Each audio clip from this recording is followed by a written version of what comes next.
got the cornfield calm, Midwest tone, but he's spitting facts like a dog with a bone. Lanky frame, fire-haired eyes on the case, breaking down the game and the darkest place. Sports scores to murder boards, Hoosier logic cuts like swords. From Friday lights to chalked out lines, this redhead's brain rewrites the lines. Inside the Hoosier mind, where the stories twist and stats unwind. He's a legend in flannel, mic in hand, digging deep where few can stand. From touchdowns to crime scenes raw, he's got the truth in every draw. Yeah, step in if you dare to find what's brewing inside the Hoosier mind. He'll talk Pacers, Colts, or Colts on trial. Hoosier humor with a devilish smile. He's that redhead sleuth with a box of clues. Takes your headline, breaks the news. With every stat and every scream, he's painting portraits in your stream. Don't blink, he'll tie it tight.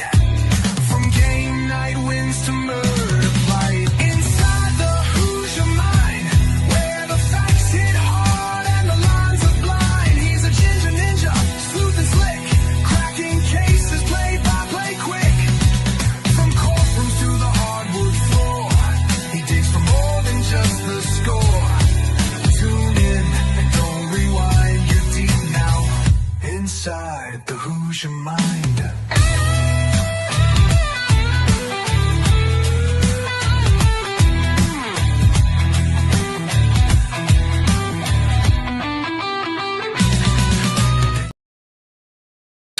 All right, what's up, everyone? Welcome into Inside the Hoosier Mind, brought to you by Military Broadcast Radio, helping give veterans a voice, as well as Gunfighter Beard Co. If you want a great beard, if you want great beard care products, if you want your beard to smell clean, look good, feel clean, check out Gunfighter Beard Co. He's a Marine out of South Carolina. All of his products are locally made, all made here in the U.S., all ships here in the U.S., Definitely go check him out. He makes absolutely great products. I hope everybody had a fantastic 4th of July. Hopefully you ended the weekend with the same number of digits, fingers, and toes as you hopefully started the weekend with. So hopefully all of that equaled out the way that it's supposed to. Hopefully everyone had a fun and safe 4th of July if you decided to go that route. We are still deep into the off season of college football. I believe, if I remember correctly, we're almost like 50 days from college football finally kicking off on, I believe it's August 29th, is the first day of games, quote unquote, for this season. So super excited. We do still have more to talk about in this series as far as college football for dummies. This one is actually one of my favorites to talk about. And I have a couple of buddies that also follow college football. One of them, if you have followed the show before, his name is Sam Springer. If not, he and I used to frequently do a show called Big Talk. The show still goes. Sam and I unfortunately don't appear on it as much anymore, but the show does still live on, and he still talks college football as well as college basketball, him being primarily a Purdue fan.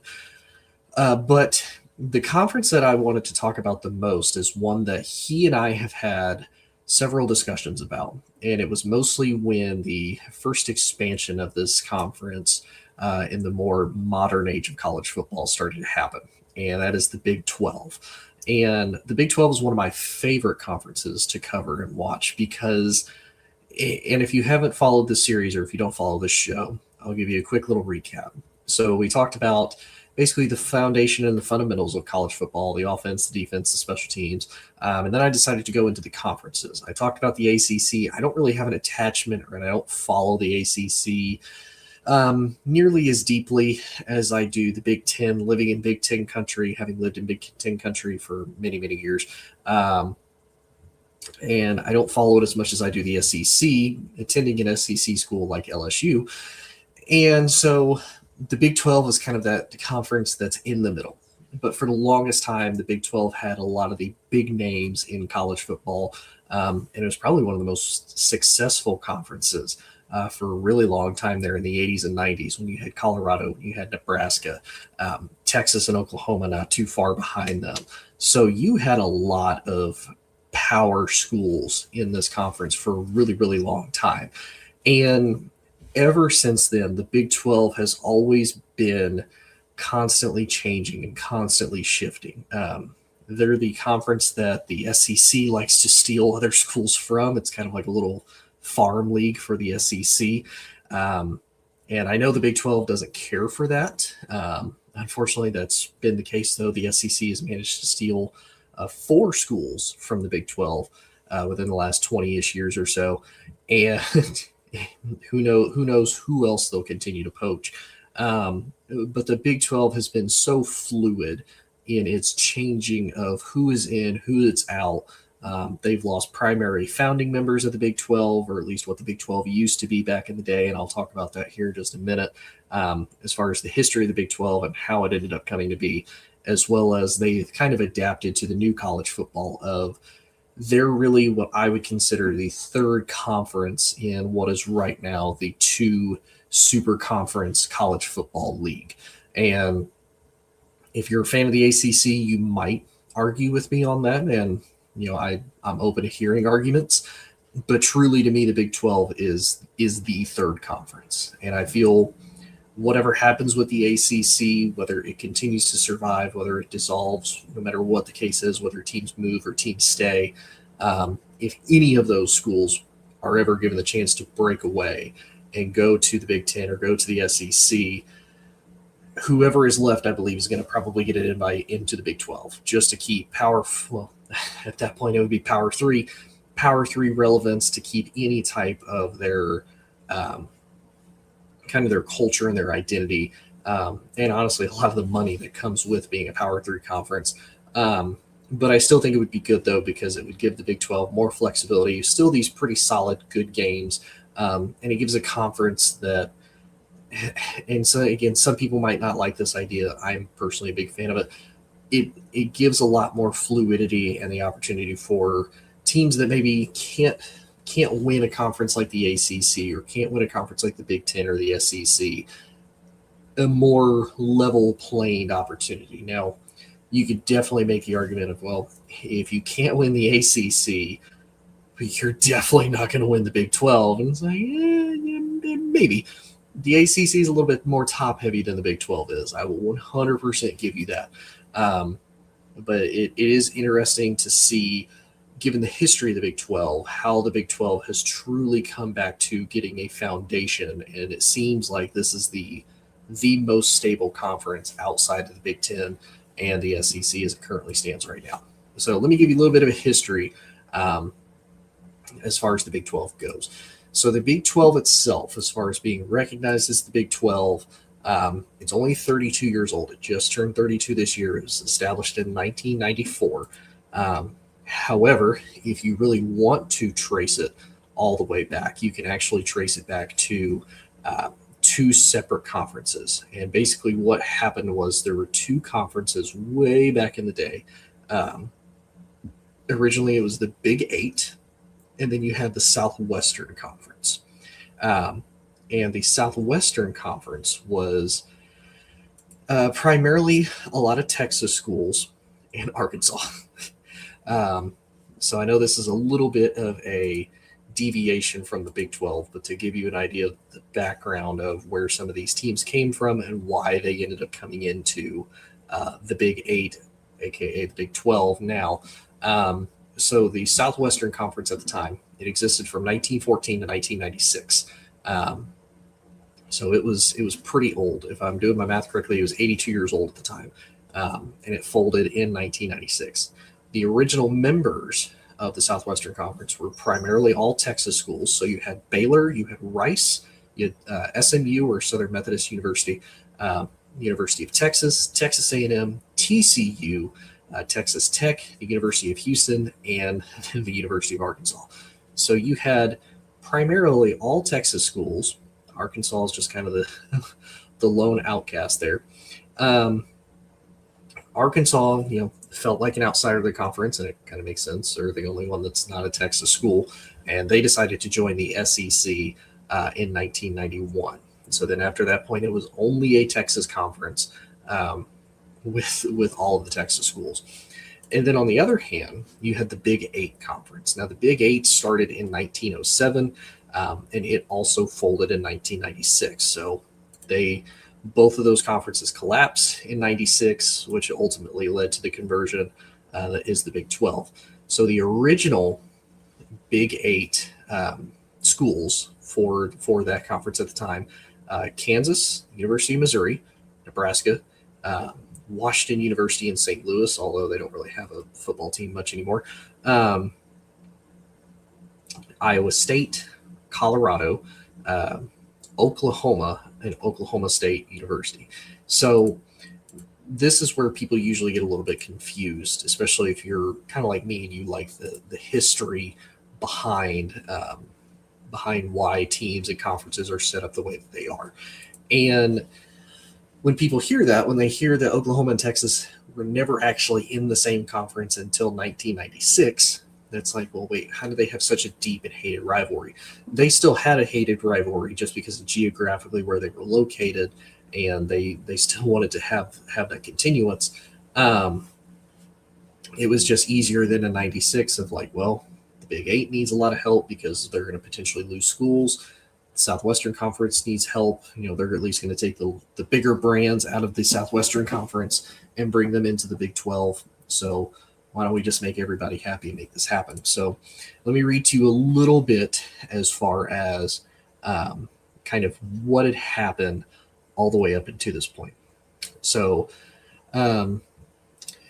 apparently in 1984, the U.S. Supreme Court ruled that the NCAA versus the Board of Regents of the University of Oklahoma, that the NCAA could not punish its members for selling their media content. As a result, individual schools and athletic conferences were free to negotiate contracts on their behalf. The Big Ten and the Pac-10 at the time sold their rights to ABC, whereas most of the Division I football programs or the FBS sold their rights together through an organization called the College Football Association to ABC and CBS. But in 1990, it definitely changed because Notre Dame decided they didn't want to do that anymore, and they sold their home game rights to NBC, and they've been with NBC ever since. So then the SEC decided to expand when they got Arkansas. They also got South Carolina to join in 1990. Also made a little bit of some shockwaves with Arkansas leaving the Southwestern Conference. Both the SWC and the Big Eight recognized they were kind of in a poor position. The SEC had about 18% of the national TV audience. Big Eight had about 8.1%. The SWC only had about 6.7%, so just under 7%. So all of that happens. And at one point, the SWC was seen as one of the most dominant football conferences in America. It was actually seen as a peer to the other elite conferences such as the Pac-12 or Pac-10 at the time, the Big Ten, the SEC, the Big Eight. But there's a lot of issues. They were still struggling. They're having issues as far as recruiting and whatnot goes. And then, of course, they had the flirtation at the time. And this is what I'm kind of learning more now, even as somebody who follows college football pretty regularly. So if this gives you any idea, realistically, as much as we're college football fans, you're always going to unearth some type of history. And that's kind of the cool thing about college football is a lot of this is kind of seen. It's just I don't think people recognize that it was seen at one point back in the time. So in the early 90s, after Arkansas and South Carolina moved to the SEC, there were some other schools kind of poaching.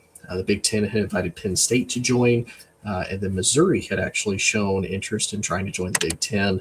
The Big Ten actually around that time was exploring adding Kansas, Missouri, and Rutgers all in the 90s. They did eventually add Rutgers in November of 2012, and they officially joined in 2014. As I think I covered that hopefully in the last episode. If not, I might have to redo that, but that's perfectly okay.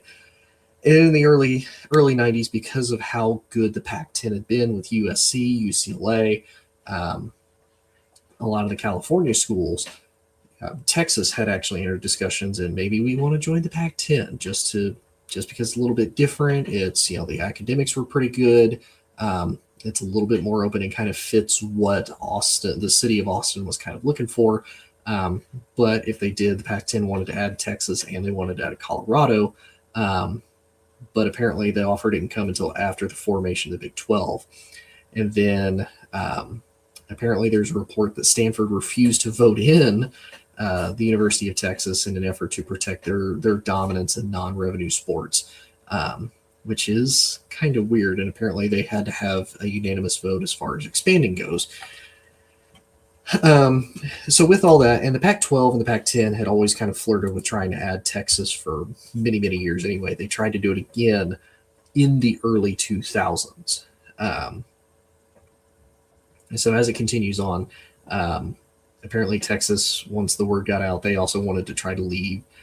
They wanted to try to bring Texas A&M with them to the Pac-10 to one, keep another Texas school, kind of bring that rivalry, bring another familiarity person with them, and bring another big brand, but didn't really want to do it.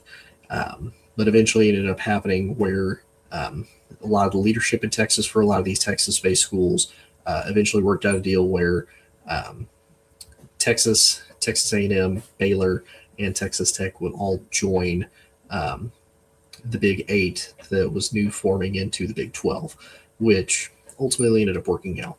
So the new Big 12 that included Colorado, Iowa State, Kansas State, Missouri, Nebraska, Oklahoma State, Baylor, Texas A&M, Texas Tech.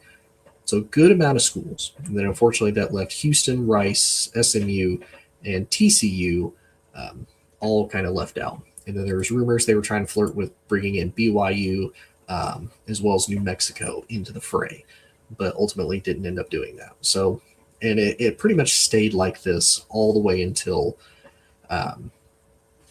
about the 2010-2011 season. And so during that time, there was a lot of instability again. Part of it was due to the issues as far as the TV contracts, which is one of the issues that happened recently with the Pac-12. So the Pac-12 existed for an extremely long time. Obviously, they have a huge tie-in history with a lot of the major conferences now. They had a lot of great teams in the Pac-12 for a really long time. But they ran into the same issue recently of they have a lot of really good schools. They have a lot of really good big brands. But unfortunately, the TV contracts and the money, ultimately it being a business, did not work out the way that they wanted it to. So around the early 2010s, the Big 12 was running into the same issue because the TV contracts were a lot of questions. That makes a lot of these conference schools a little bit uneasy because, okay, the conference commissioner makes that negotiation as well as a lot of these ADs and these presidents of these schools and whatnot. But if everybody can't come to an agreement, then they're in trouble. So it makes a lot of these schools uneasy. And of course, when that happens, you have the other conferences that are kind of sitting there like, oh, well, why don't we kind of kick the can around? Do you want to leave the Big 12? Because then you don't have to do a big payout. We don't have to give you a whole bunch of money for the payout. So why don't we do some flirtation and whatnot? And so around that 2010, 2014 range, the Big 12 was hit really hard. They lost Colorado to the Pac-12, and they ultimately also added Utah, if I remember correctly, when that happened. But then they also lost Nebraska to the Big 10, and then they lost Mizzou and they lost Texas A&M to the SEC. So to replace them, the Big 12 ultimately ended up adding they added TCU from I believe they were in the either Mountain West or the WAC, the Western Athletic Conference at the time. I think they were in the Mountain West, if I remember correctly. And then they ultimately added West Virginia. Now, West Virginia was interesting because they were coming from and also recently dissolved power conference in the Big East. And the Big East still does exist in basketball, but no longer in football. And so when they lost 4 teams, they were able to replace them with 2. So they were able to have Texas Tech, Baylor, TCU, Oklahoma State, Kansas State, Iowa State, and West Virginia. So they were able to still keep a fairly good amount of teams. They were still able to at least keep 12. And so even with that, they still chose to retain the Big 12 name despite dropping the 10 schools. And even though the Big 10 probably wouldn't let that happen, even though the Big 10 had decided to up its number of schools to 11 in 1990. Um, and they're like, yeah, we're not gonna rename just for that. Um, and so that was kind of a rocky time for them as this happens. Um, Apparently, the Pac-12 had also tried to poach not only Texas um, during that time, but they also wanted Oklahoma because they wanted to try to get them to go as a pair. Um, and it would have been a massive pain had they done that. Part of the other issue, they didn't like the unequal distribution of TV revenue, which you actually see that a lot in today's time. You hear that a lot with the ACC, um, and it's not as bad as I think it used to be. And a lot of conferences have started to realize that, as far as teams are very quick to want to move and want to leave.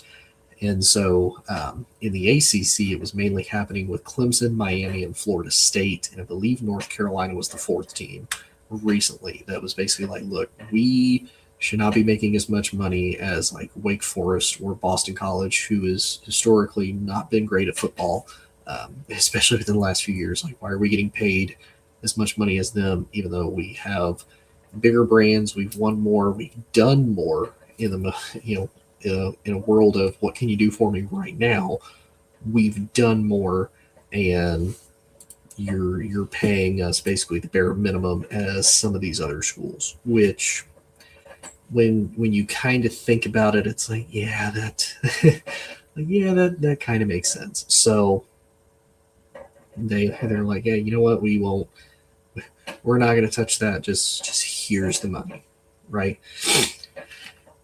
And so all of this happens, and they have a huge exodus as far as teams, and then they're able to bring some teams in. Well, apparently in 2016, the conference authorized the commissioner at the time, the Big 12 commissioner at the time, Bob Bowlesby, to begin, talking to other schools that might potentially be interested. And it does kind of make me wonder if these schools really have to give permission for that, or if it's one of those, like, there's kind of this, like, maybe a loose thing of, hey, if you just happen to be there, and again, this is just purely hypothetical, right? If they're there and let's say Iowa comes and is like, hey, we'd be interested in joining the Big 12. Like, we're kind of tired of dealing with the Big 10. Like, geographically, it'd make a lot of sense, which I know geography doesn't really play a factor into college football anymore, especially when it comes to conferences. But, hey, we'd get Iowa State, we'd get Colorado, we'd still get this, we'd still get that. Like, it would all theoretically make sense. So I do kind of wonder if they don't kind of have a loose, like, yeah, see who maybe, and then we'll go from there. But again, here's what I kind of think is funny when you go back and look at these reports, how some of these schools are kind of first pursued, nothing really happens, and then ultimately it does end up happening. So in 2016, apparently, ESPN reported that Big 12 had narrowed its list of potential schools down to 12.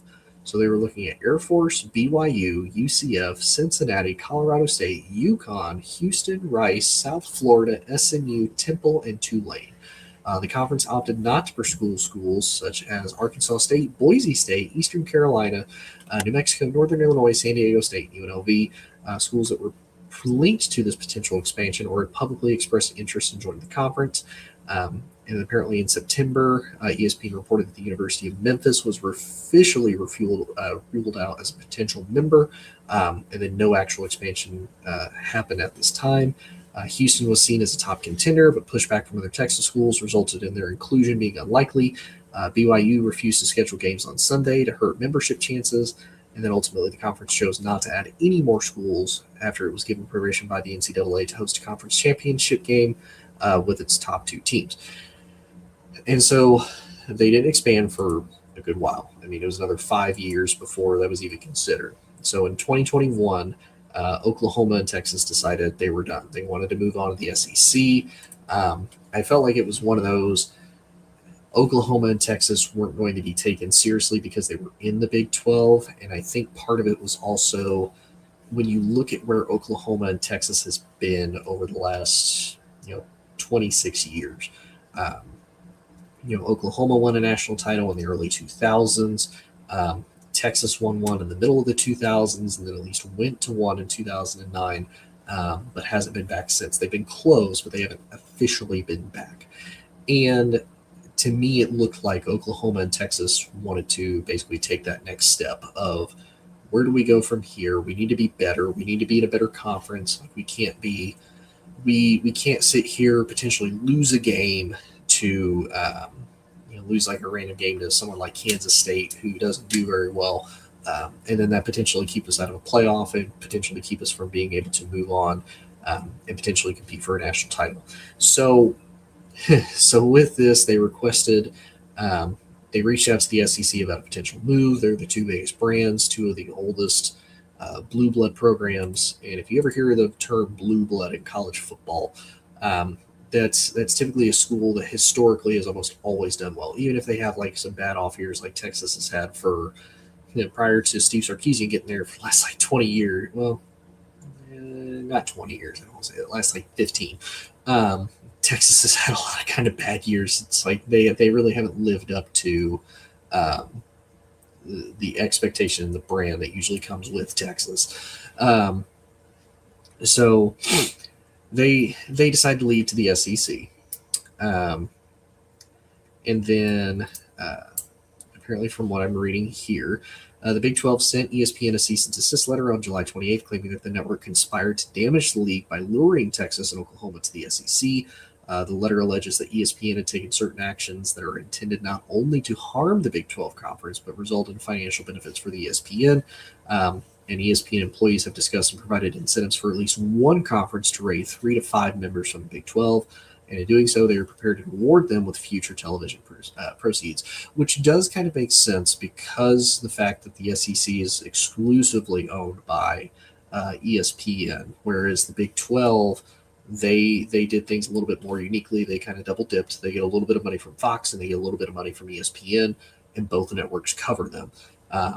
Whereas the Big 10 kind of dabbled in that, but they primarily gave a lot of their media rights to Fox. With a little bit to ESPN, and same the Pac-12. They kind of dabbled a little bit in both, and so it does kind of make sense. Well, when this happened, the Big 12 decided they needed to be proactive, and they needed to add big schools. They needed to add big schools that would be able to potentially replace the massive loss of Oklahoma and Texas. So they were fortunate enough. They did end up finally adding Cincinnati, who had just been in a college football playoff not too long before. They were finally able to get Houston in, who had also done pretty well. It also really strengthens their basketball program as a conference. They added UCF. Same thing. They claim a national title within those last few years, but they still were able to add them. And then BYU, even though I'll be honest, I'm not the biggest BYU fan. I don't get the hype around BYU. I get the statistics. I can't argue wins, but BYU was finally invited to also join Big 12. Especially with a lot of recent success. They've been pretty highly ranked. They had won a lot of games. So it ultimately ended up working out, and they were able to add them in pretty quickly. So they were losing 2 schools, but they were finally able to add 4. So with that happening, it ultimately benefited them pretty well. There was discussions in 2022 that they wanted to potentially add a Gonzaga, who is a basketball-only school, and again, just kind of continue to strengthen the Big 12 as a kind of a basketball powerhouse. When you look at, when you look at Baylor, when you look at Kansas, they were bringing in Houston. Houston's really good as far as basketball-wise goes. Texas Tech is kind of up and down there for a little bit. So, I mean, Iowa State is almost always good at basketball for them. So they had a lot of reason to try to bring them in. Ultimately, didn't end up working.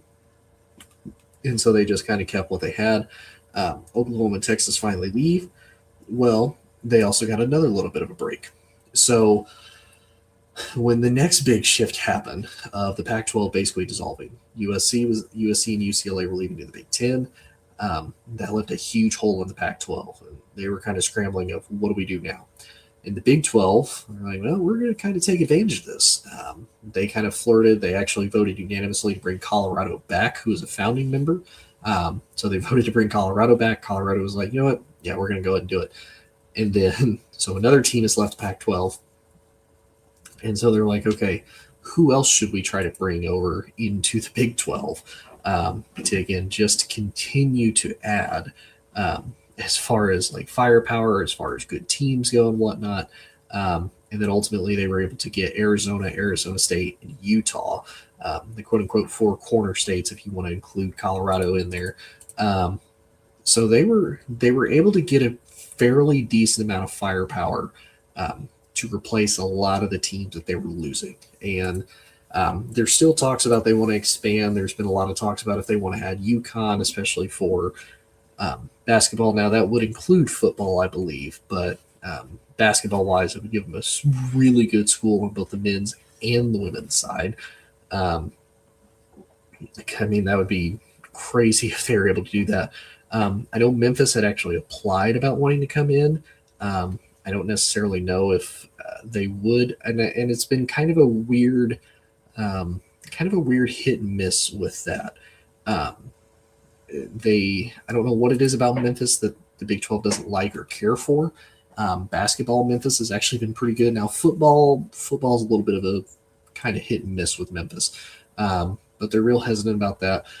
I know for me, and again, this is just me being kind of silly at this point. I know this is supposed to be kind of college football for dummies, but you kind of tell me what you think if you're sitting here learning about this.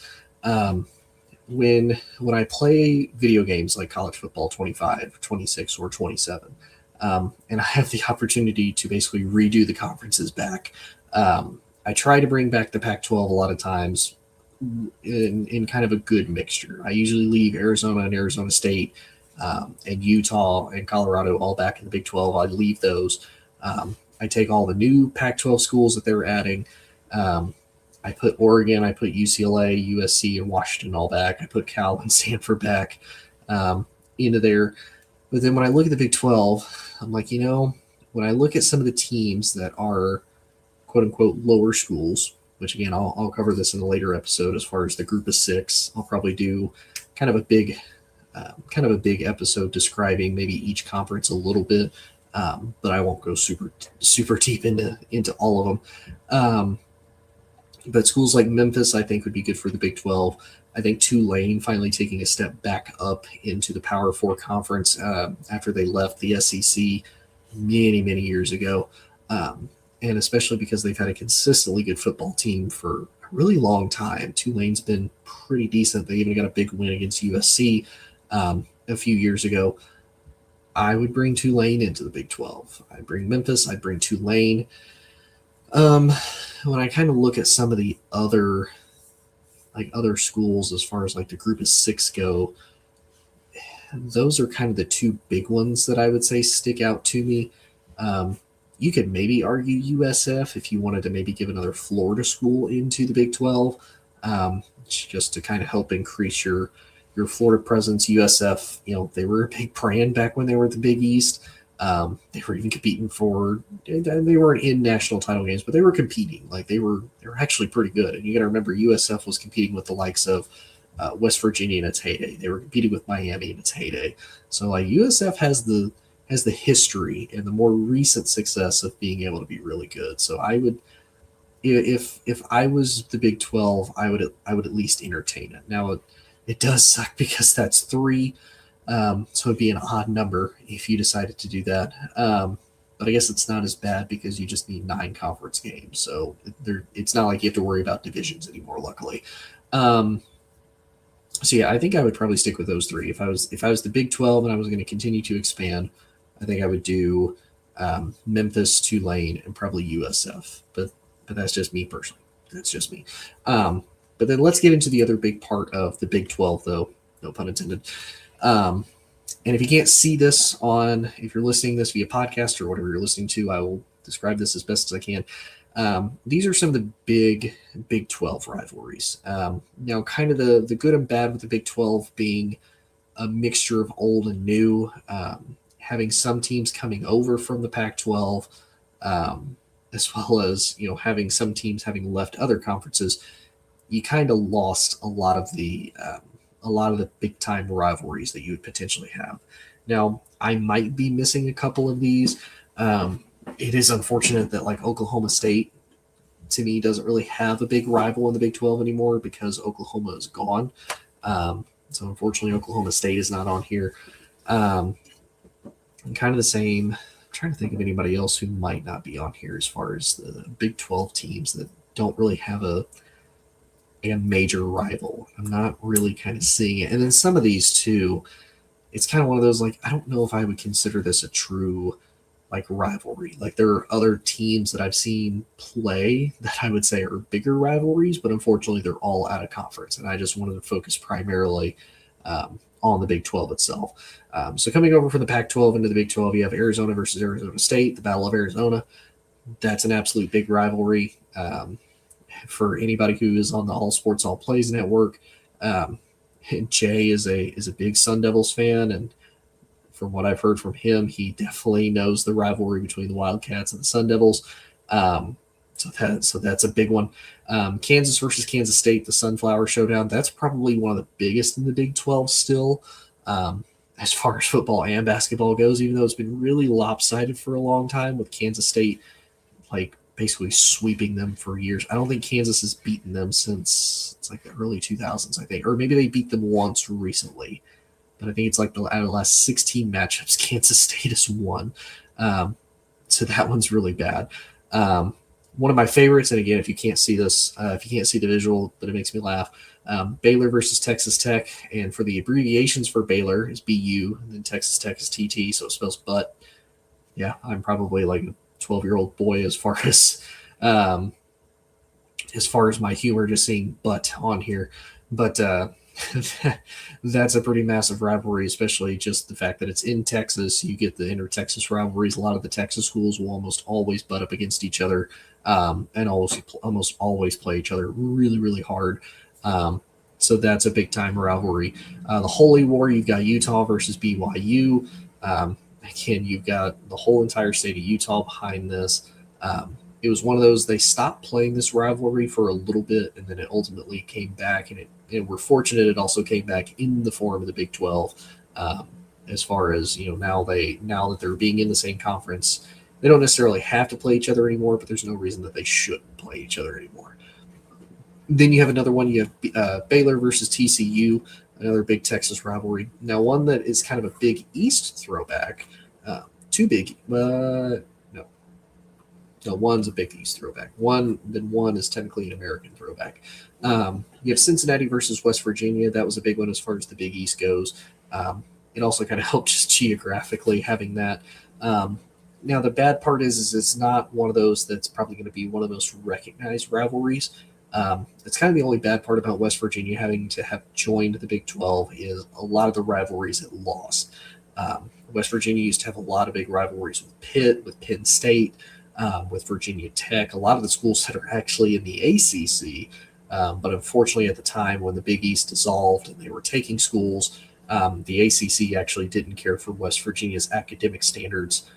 They were too low for the ACC, and so they kind of left West Virginia without really an option or a home. So they decided to join the Big 12 because the Big 12 was like, yeah, we'll take you because we kind of need bodies and big brands. And you guys are really good there for a really long time, especially as far as recruiting goes. Another big Texas rivalry, you got Houston versus Texas Tech. Now, Colorado versus Utah. Again, if I have any Colorado fans in the comments or that follow or watch me, let me know what you think about this. I don't consider Utah the biggest Colorado rival. To me, I have two schools that I would pick as Colorado's biggest rivals, but that aren't in the Big 12, and that's Colorado State and Nebraska. Nebraska kind of makes sense. It's a Big 8 school. It's another Power 4 school that they fought for so many years. Colorado was really good in the late 80s and 90s. Nebraska was really good throughout almost all of the 90s.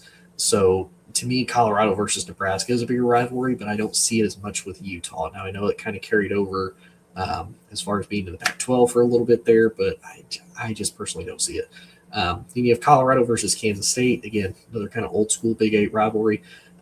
Iowa State versus Kansas State. I believe this is like Farmageddon, if I remember correctly, the name, which is kind of cool. I like the name. Again, it's one of those rivalries that you probably don't hear a lot about unless you live in like Iowa or Kansas, or you just live kind of in the Great Plains / Midwest area. Um, but it's one that I feel is usually pretty entertaining. Then, of course, another Texas rivalry of Texas Tech versus TCU. Um, and then, like I said, as far as the American Athletic Conference, the AAC, you have Cincinnati versus UCF, which um, is pretty good. And both of these schools, I feel like right now are kind of on par with each other. Um, they're not bad. They're definitely getting used to being, in the Power Four role, being able to compete, recruit a little bit better. Um, but again, I don't consider it like the biggest rivalry. Again, if I'm wrong, if you're a fan or attending any of these schools and you think that I'm wrong, please feel free to tell me in the comments. Argue with me, tell me I'm wrong, tell me I'm right, whichever the case may be. Um, but yeah, that is the Big 12. And like I said, I think I mentioned at the beginning of this, but if I didn't, this to me is probably one of the most fun conferences. It's a conference that technically, as it sits right now, Texas Tech is the heavy hitting favorite to win it. But historically, over the years, ever since Oklahoma left, the Big 12 has not really had one of those teams that is like top heavy in the conference all the time. Like I said, it was typically Texas or Oklahoma for many, many years, and you would maybe have someone kind of sneak in there and win a Big 12 conference championship in between there. I think if I remember it, Kansas State won it one year. They actually beat Texas to get it, if I remember correctly.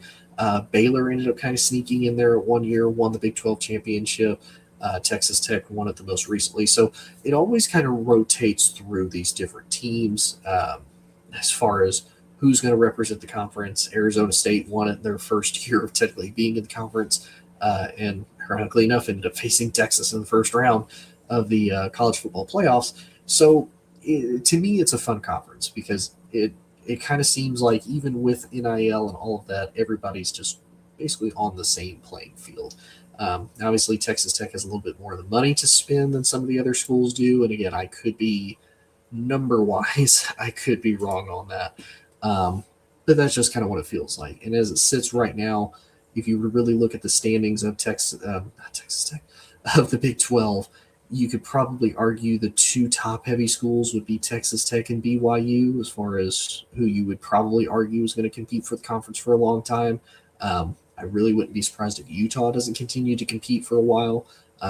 They were really well ran for a long time under Kyle Whittingham. Supposedly the new coaches, the new coach has been there not just as long, but he's been there for a long time. He learned under Kyle Whittingham, who learned from Urban Meyer. Urban Meyer, I still believe, stays in contact with Utah, so they might still have a little bit there as far as support and kind of mentorship that they could add. So when you look at the Big 12, there's a lot of room for flexibility and growth. And like I said, when you sit here, you look at kind of the two power conference league when it comes to the SEC and Big 10. To me, I feel the Big 12 is basically the third man. Like they're in third place, which is better than what I feel the ACC is in as it stands right now. I feel like if and when the ACC dissolves, again, if it happens, and the teams bolt to the Big 10 or the SEC, I feel like the Big 12 is going to basically pick everybody else up, and it's just going to kind of be the land of opportunity and the land of chances as far as conference goes, with being able to compete. Being able to potentially win a conference, win some big games, really kind of get battle tested and then be able to move on from there. So that's my feelings. That's my thought. Let me know what y'all think in the comments. If you like this, please like, share, subscribe. You can get this wherever you get podcasts. If you want to watch the video version, you can definitely find it on YouTube. All of my social media is at Inside the Hoosier Mind. Big shout out and big thanks again to Military Broadcast Radio, helping give veterans a voice. Definitely check them out at mbradio.us. If you're watching this on the video, on your lower right side, there's a little QR code that you can scan. You can check out everything that Military Broadcast Radio does as far as an actual organization, how they help veterans get their voice, how they help veterans get the equipment that they need to be able to podcast. They also help teach them as far as offering classes. They help show them how to do graphics or do graphics for them, the intro videos, all of that. And then if you also want to help an individual veteran or an actual show, you can do it through that too. Also check out Gunfighter Beard Co. If you want a great beard, if you want great beard care products, if you want to smell good, look good, feel good. He's a Marine out of South Carolina. All of his products are handmade. They're all natural, and he ships here in the U.S. definitely check him out. Again, I don't make any money from him. It was just one of those. I use his products. I like the guy. I asked him if he'd be okay to sponsor. He said yes. So check out Gunfighter Beard Co. If you want great beard care products as well. Appreciate everybody tuning in. We will be back next week. Haven't figured out what I want to talk about yet as far as next week goes. I could probably, actually, yes, I do. I'm going to talk about the SEC next week. What am I talking about? So if you want to jump in as far as the SEC discussions next week, I'm going to talk about the history of it. I'm going to talk about the big rivalries as far as the SEC goes. And yeah, so I appreciate everybody. Hope y'all had a great 4th. Hope y'all continue to have a great week and great summer. We'll be back with more college football, a little bit more history, and just helping people learn more about college football. Appreciate it, and we will see y'all next week. Hi, I'm Beaker with Military Broadcast Radio TV. We're your virtual MWR, bringing veterans radio, podcasts, gaming, animation, 3D printing, and a community that never leaves you behind. Download our Roku or mobile app today. Wisdom to share if you listen this week, so pull up a chair and stay for a spell. We're heading down a trail where good stories dwell.